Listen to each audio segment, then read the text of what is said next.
I have played F125 early behind closed doors, and in today's video, I'm going to be talking about general gameplay, i.e. the handling, tyre wear, AI, LIDAR tracks, visuals, and audio. At the start of last week, I got invited to Codemasters HQ in Birmingham to get a hands-on with F125 for about 3 hours. 1 hour on my team, 1 hour for general driving, and 1 hour for breaking point. Last week, I did a whole big video on all the changes and improvements coming to my team career mode that I saw with my very own eyes, and actually some good illustrations of over-the-shoulder gameplay that I could show you guys from the various menus and different parts of gameplay within my team career mode. I also spoke about the improvements they're making to driver transfers in career mode and a little bit of talk about AI. So if you want to know any information about all of that, go check out that video from last week. There will be some more chat about AI later in this video, but let's start off with the first thing, the handling. This has obviously been a big question because there was a lot of chat on last year's F1 game, F124,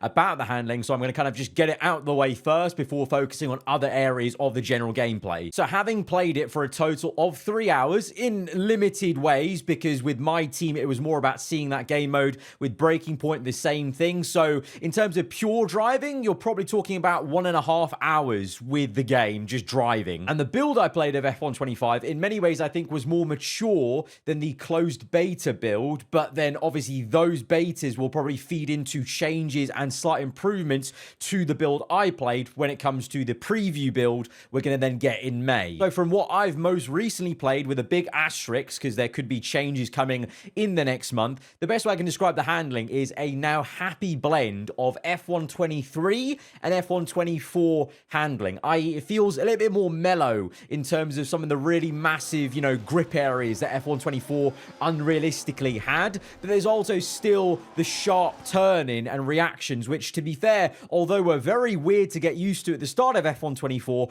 I've now actually grown to enjoy that pointy front end, and when I go back to older F1 games, they all actually feel way too understeery now. So that was actually a positive from F124 that is still there in F125, but there's a lot more mellowness. In terms of getting a bit more technical about it and speaking to the devs, they've also made changes with things like the tire heating and the wear, which means erratic types of steering, although probably could still work in theory in terms of gaining you some lap time in a time trial, for example, over an actual race distance where tire wear is there. You're going to want to take care of your tires. That will now not work in the same way as it did in 24. You will really feel the penalty of the tire wear and the tire heating from those sort of, driving styles. Slipstream and dirty air have now been worked upon. I got a small limited kind of inkling of that. Definitely dirty air did feel like more of a factor in the very short races I was able to do, but more testing will need to be done over a race distance. But the official party line from the deep dive of F125 is, when it comes to aero, our slipstream model has been adjusted for more improved racing. You're more likely to experience the effects of dirty air this year compared to F124. So that is what they're aiming for. The deep dive blog also continues to say, when going off track, pickup from the grass and other off-track surfaces is now more visually pronounced to go in tandem with the actual handling feeling of going on grass, gravel, etc., and having that lower grip. So in conclusion, with regards to the handling, for me personally, I'm now at a place where I'm satisfied. I like the blend of F123 and 24 feeling there, and for me, it's a non-topic anymore. I don't want to talk about handling anymore because there are so much other bigger areas for me as a single player person to talk about, a la the AI, the tire wear, which we're going to get to in the next section. Other fellow creators will probably still have more to say because they're playing online. I'm sure F1 sim racing guys will have more to say, but if you want my personal opinion as a person who plays single player, I am at a point where I know I will get used to the handling for this year's game and be satisfied with it. It's not going to be annoying to drive. It will actually be calm for me to drive. And it's really more about what's the wheel-to-wheel racing like versus the AI, what's the tire wear and strategies like, which I'll get into now, because let's move on to tire wear and the tire model, because that has changed and hopefully will be in a more positive step. In F125, they've tried to essentially scale the tire wear a bit more now for each distance to allow 1 to 2 stop races more often in 50% races, for example. And there'll also be track specific details that are affecting the time model. So if in real life the track is giving multiple stops, then you will hopefully see multiple stops in the game. But vice versa, it will be realistic where if some tracks are just a one stop, then it is going to follow that in the game as well. Now, obviously, in my limited play of F1 25, I was unable to test this over a 50% race distance. So I can only take their word for it right now, and that's the information they're giving to us. And it will be a case of, like with the AI, really putting a full litmus test in come the May preview build. But that is the information we're being given about the tire wear, and it does sound like it's going in the right direction. That's what we wanted. More scalability, where a 50% race, you're still seeing a difference of 1 versus 2 stop, and depending on how you drive, one could be better than the other, and it's not just a case of there's one best strategy. Speaking of the 2-stop strategy, though, we have confirmed that the Monaco Grand Prix will have the mandated 2-stop, just as it will in real life. So in the game, when you go to Monaco, you will have to do 2 stops. Right, moving on to the AI. Of course, I discussed this in the My Team video I did last week. I showcased some somewhat promising, very aggressive movements to the inside to defend against me. But as I stated in that video, because I was only able to do maximum of 5-lap race in my team career mode, I have been unable to test the AI over a 50% race distance. But we now have additional official statements from EA with the new deep dive blog about the AI. They say they've tuned the AI to better reflect overtaking capabilities with one another and when racing players. Other adjustments have been made, such as now AI being more likely to pull off defensive maneuvers. Obviously, I was able to see that in person. Furthermore, whilst you may notice trains form, just like in the real sport, the AI will make better tactical decisions as when to deploy DRS and ERS. Now, I'm a little bit irked by the way that has been said, because essentially it's kind of like, well, we see trains in real life, so if you see trains in the game, then it's all fine. But I always feel like the game has actually always strived for better racing than real life. Like, I remember so many notions, especially during lockdown when so many new fans of the sport were coming in and being exposed to the game. There, constant comments of, oh, wow, the racing on the game is more entertaining than real life. And I think that's what we should still be aiming for. I'm all well and good for like realism, but I think when it comes to AI racing and career mode, multiple seasons, the game should be aiming for better than real life. The game should be aiming for fixing IRL problems and not having them, to actually make entertaining, enjoyable game play, because it is a game. If the real sport is as boring as hell, I don't want a accurate simulation of that. I want a fun game. So I think they've been a little bit cheeky with mentioning trains from real life, because that shouldn't...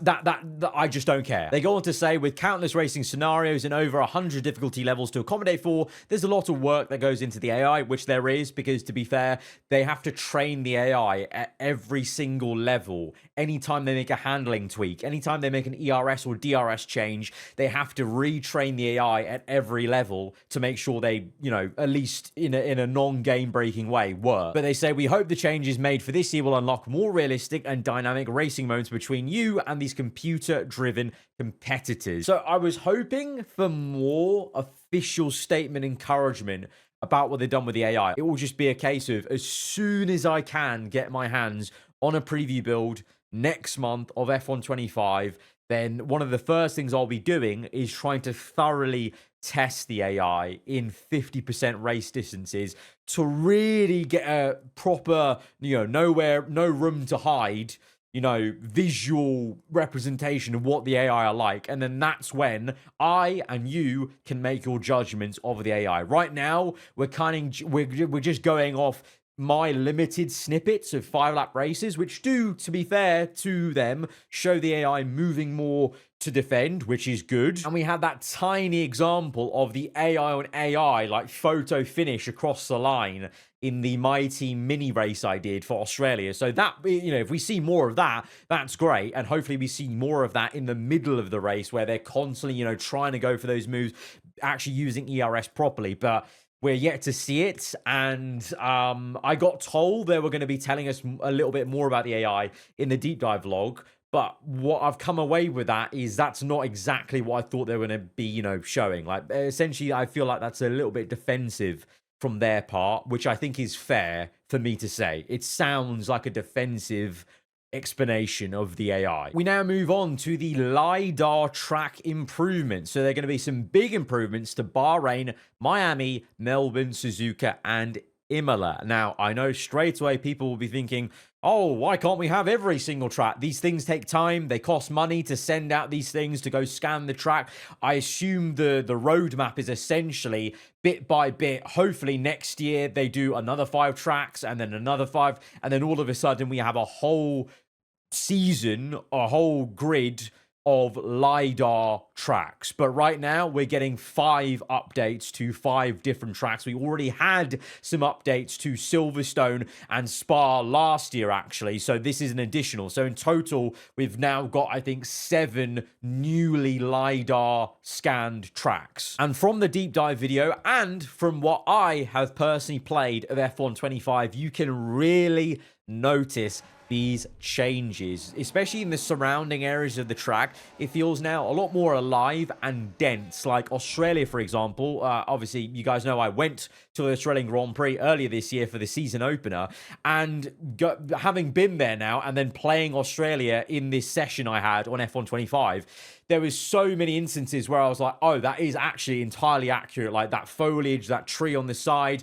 the kind of, positioning of grandstands or hospitality areas. So the track itself now feels a lot more lively. Like there's actually things going on. You're at a race weekend. And obviously a big standout one they pointed out in the deep dive was at Suzuka now. They have things like the cherry blossoms, in Sector 1, which, doesn't sound like a major lot, but these tiny little details add up to just feeling a bit more immersed in the world of Formula 1. And when it comes to the actual track itself, driving it, you do notice that some corners now have different angles. Like some corners are a bit tighter than they used to be because now we've got that accurate LIDAR version. So from my side, from what we can see in the deep dive videos and from what I've played of these different circuits, it's a big thumbs up. Like you can't really argue against LIDAR. LIDAR is the most accurate thing you're going to get. And it's good now that I think in total, we now have 7 tracks that have been newly done with LIDAR in the recent 2 years. And hopefully the plan will be just adding more and more as we go on. Visuals, podiums, face animation, and path tracing for PC. We're going to start off with podium. So the podium sequences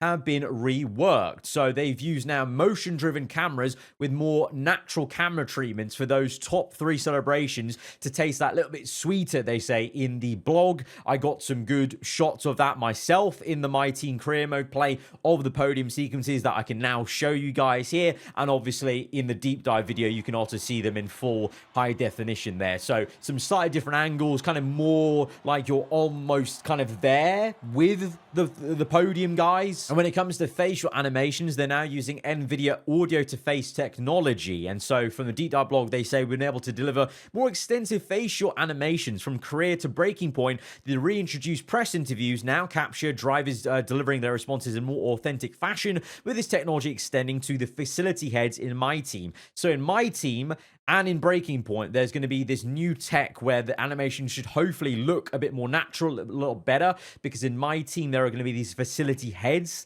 characters in My Team that you interact with, and they will actually speak to you and tell you things about, how the car is going or the team or whatever.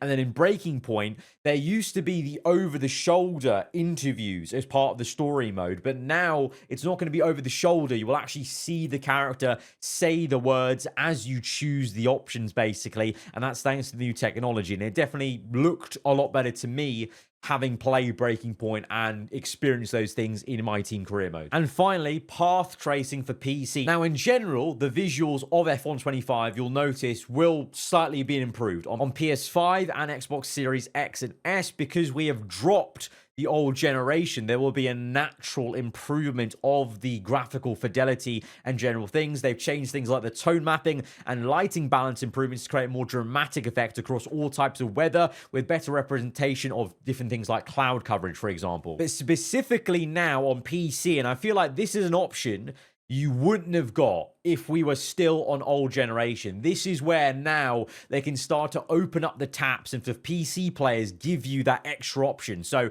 expanding on ray tracing technology, now available as a new ultra max option in the graphic settings, will be path tracing. So now with path tracing, the lights will now follow every bounced path it would naturally take, including from indirect lighting and multiple reflections. So the shade, the light, the color dynamics will all shift as they would in real life. As the light shifts, you're getting that bouncing effect of the lights rather than just, oh, the light's shining here and that's it. There's now going to be actual path tracing of that light to reflect off and actually affect everything around it. So they say from the blog, whether you're racing underneath the thousands of lights in Bahrain or navigating the castle section on Baku at sunset, if you've got a PC capable of experiencing it, path tracing now is the most realistic simulation of light on track they've ever delivered. So the asterisk is if you've got a powerful enough PC, basically. So for example, my PC is going to be able to do path tracing. If you've got a beefy GPU and CPU, you will be able to do path tracing, but there is that caveat. And, you know, obviously they say it from the get-go. This is like an ultra max setting for PC users. That probably still won't stop the F1 sim racing guys playing their game as if it's like on a PS2, but hey. Moving on now to audio. Now, this is entirely a part of the game where I was unable to experience much of it, so this is going off the deep dive video. So they said they've upgraded the audio experience to now include qualifying team radio from the drivers. So you used to get an F124 reactions and VO lines from the driver you were playing as when you cross the line for the race. So now when you finish qualifying, you will also get some VO lines from that, from real world driver dialogue. And also occasionally they now say, very interestingly, drivers addressing race engineers. So I didn't actually get full clarity on this when I played F125 because I didn't come across it in my limited time playing.